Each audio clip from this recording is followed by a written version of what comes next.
Hi there, my name is Matt Senson, and I'm going to be looking today at a new component on my Kona Process 134 trail bike here.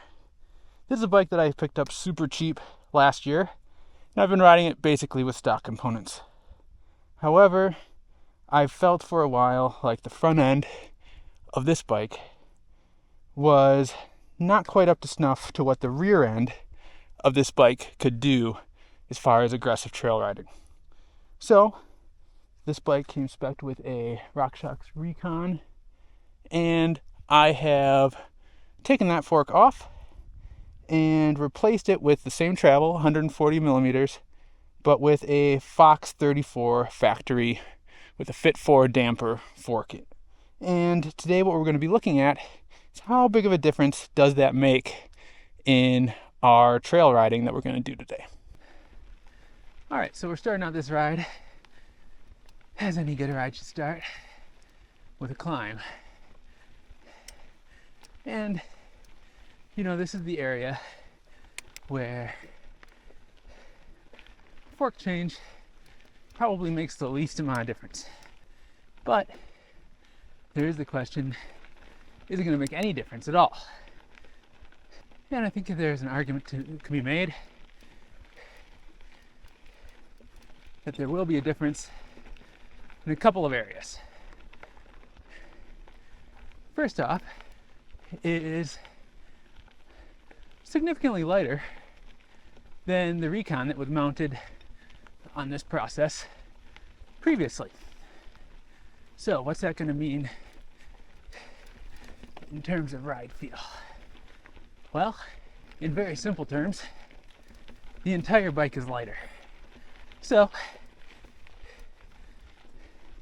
the bike will scooch uphill a little bit easier. Second, when I need to do things like wheel lifts, I'm physically lifting a little bit less weight. So, in theory, that should be slightly easier.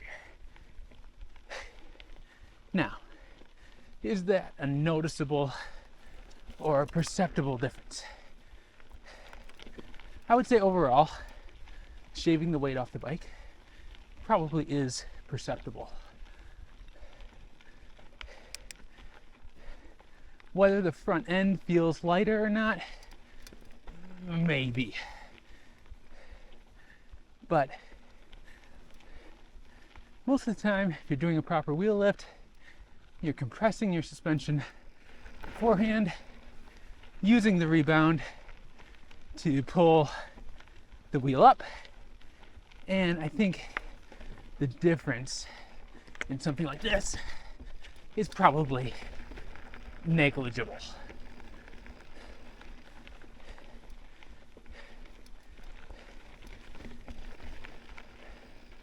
Now, there is another thing to consider on the climbs that forks probably get less attention for, but it's just how much the dampers control movement when laying down power.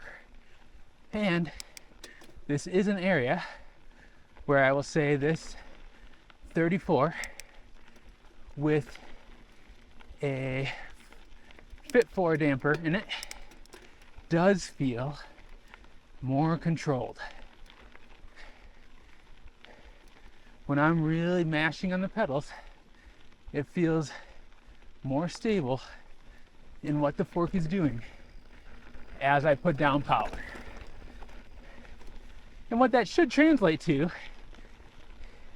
is that more of the power goes into pushing the bike forward versus compressing and decompressing the suspension. One of the reasons that's important is because for my terrain and my riding style, I almost never lock out my front suspension.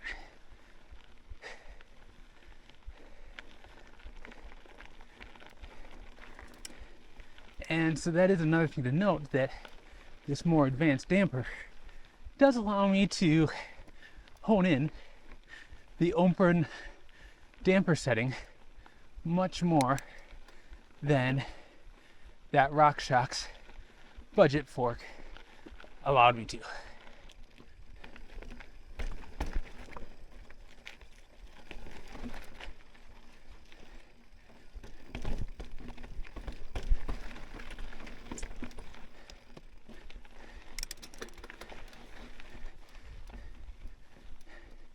So that more refined damper also has more adjustment, as I mentioned. So you are able to dial in the compression feel more for climbing. So if your fork is doing something as you hit square edges, or as you're really laying down the watts, you can most likely adjust that out of what your suspension is doing and just get better feel and traction as you're climbing. But then also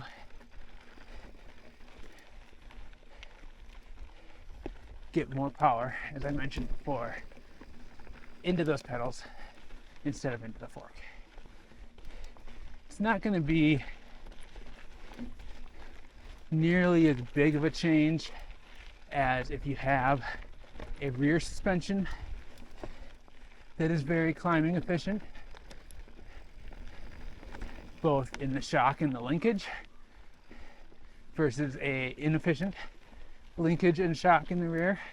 That's going to make a way bigger difference for your climbing, because most of the activation and weight being put into the suspension when climbing is in the back. It's going to be a much more nuanced thing in the front. So if climbing is the main thing you're trying to solve, putting money into a high-end fork probably isn't the solution.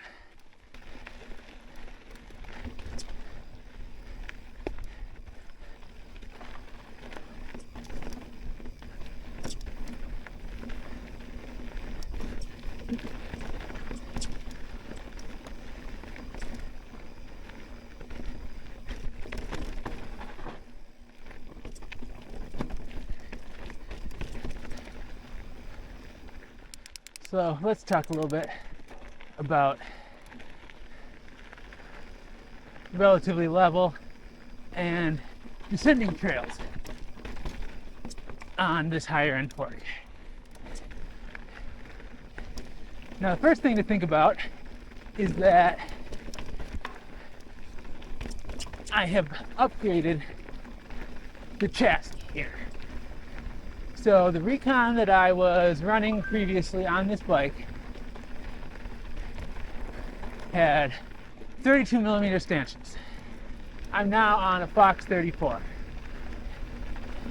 So, right out of the gate, we have potentially some more stiffness in play.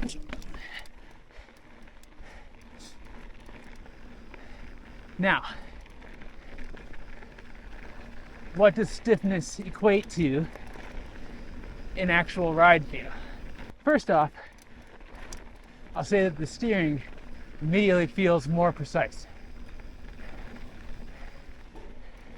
Part of what that stiffer chassis is doing for me is making it that when I turn the wheels and point the tire in a certain direction, it's going to stay going that direction more than with a more flexy chassis.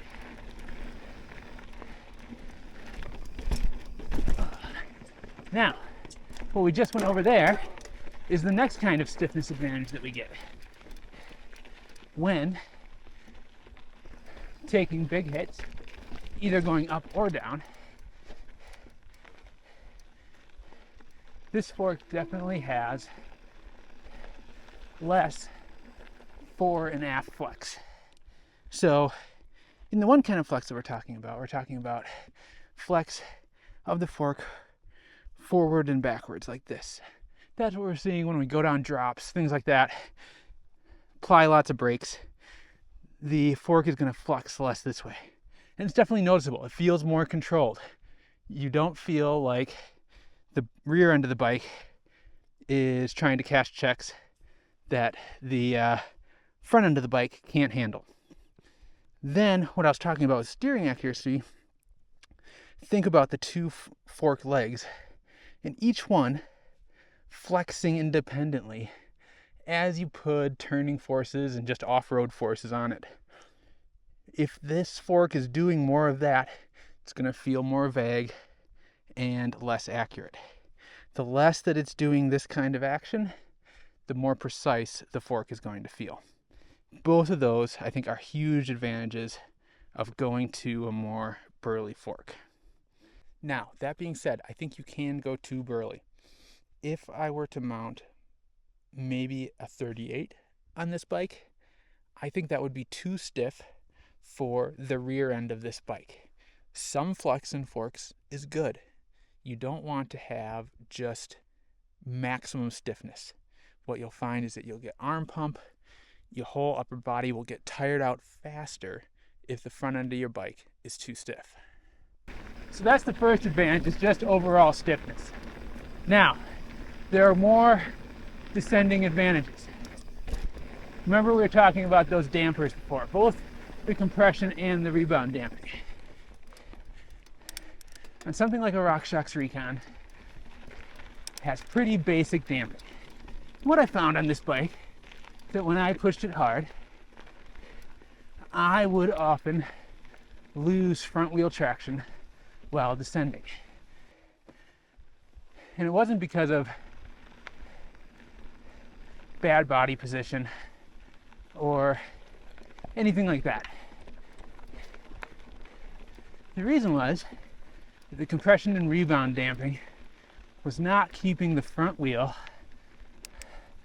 tracking on the ground adequately. So out in the deserts of western Colorado here, where we deal with a lot of flat, high-speed turns that often get chunky in a hurry, that can be very disconcerting. Switching to this Fox 34 with more advanced dampers makes the front wheel feel like it is just stuck to the ground when I want it to be. And I have way more confidence to lean this bike over into flat corners and really rail through stuff. At the same time, when I want to bring the wheel off the ground, the damper allows me to do that. And that's really something that inexpensive Recon damper did fine too. This bike was sprightly in the air, even with that budget fork. But I had to sacrifice some front wheel tracking in order to get there. Now, with this new fork, I'm no longer making that trade-off.